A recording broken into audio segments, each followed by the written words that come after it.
Halo teman-teman mahasiswa, selamat datang di kelas Jurnalisme Lingkungan.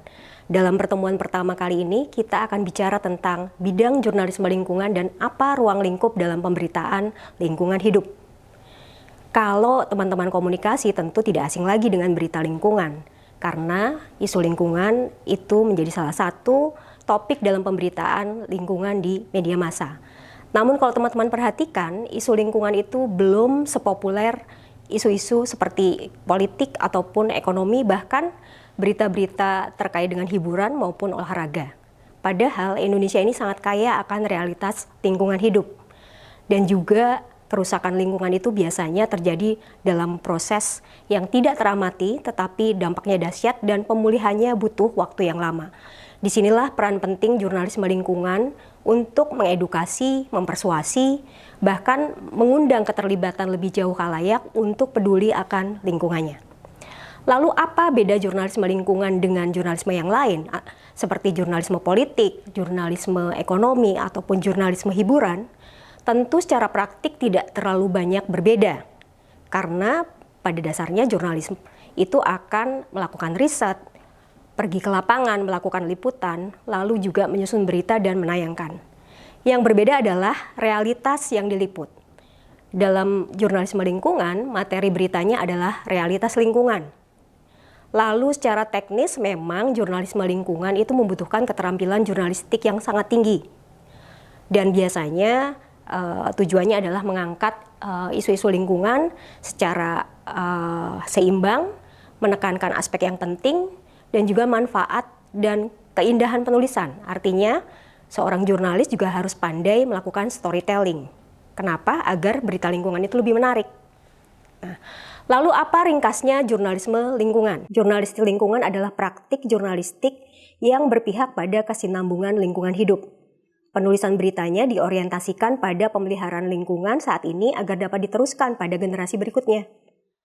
Berikutnya adalah apa ruang lingkup pemberitaan lingkungan yang ada di media massa? Ada 4. Ya. Yang pertama adalah bencana alam. Bencana alam ini salah satu realitas lingkungan yang paling banyak diliput karena biasanya mempunyai nilai kebaruan yang sangat tinggi. Lebih-lebih kalau bencana itu berdampak sangat dahsyat. Ya. Indonesia sangat kaya akan resiko bencana. Ada 12 jenis bencana di Indonesia. Ya. Bahkan tahun 2020 Februari dikatakan bahwa Indonesia ini setiap harinya ada 9 bencana. Inilah kenapa bencana alam menjadi salah satu ruang lingkup dalam pemberitaan lingkungan hidup. Lalu yang kedua adalah kerusakan lingkungan. Kerusakan lingkungan juga jadi ruang lingkup karena kerusakan lingkungan itu sangat real dan juga ada yang bersifat alami tetapi lebih banyak disebabkan oleh manusia. Itulah kenapa kerusakan lingkungan juga menjadi salah satu ruang lingkup dalam pemberitaan lingkungan hidup. Yang ketiga adalah eksploitasi sumber daya alam. Kita tahu bahwa Indonesia sangat kaya akan sumber daya alam, tetapi juga eksploitasinya itu seringkali berdampak pada kerusakan lingkungan. Dan yang terakhir adalah konservasi lingkungan hidup. Tentu pemeliharaan ini sangat penting untuk mewariskan lingkungan hidup pada generasi berikutnya. Lalu bagaimana contoh penerapan ruang lingkup pemberitaan dan juga realitas lingkungan hidup yang dekat dengan keseharian kita sebagai warga masyarakat maupun sebagai mahasiswa? Salah satunya adalah isu food waste dan food loss.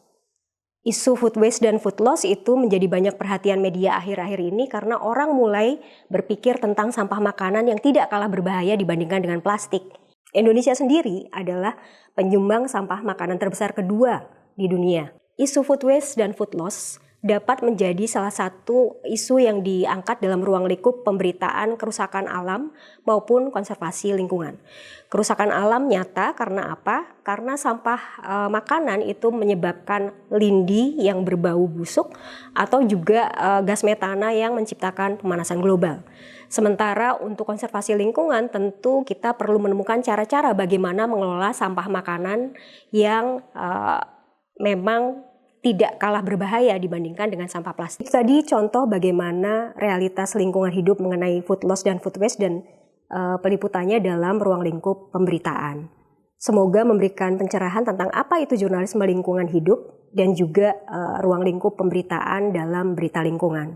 Sampai bertemu di video pembelajaran selanjutnya. Salam.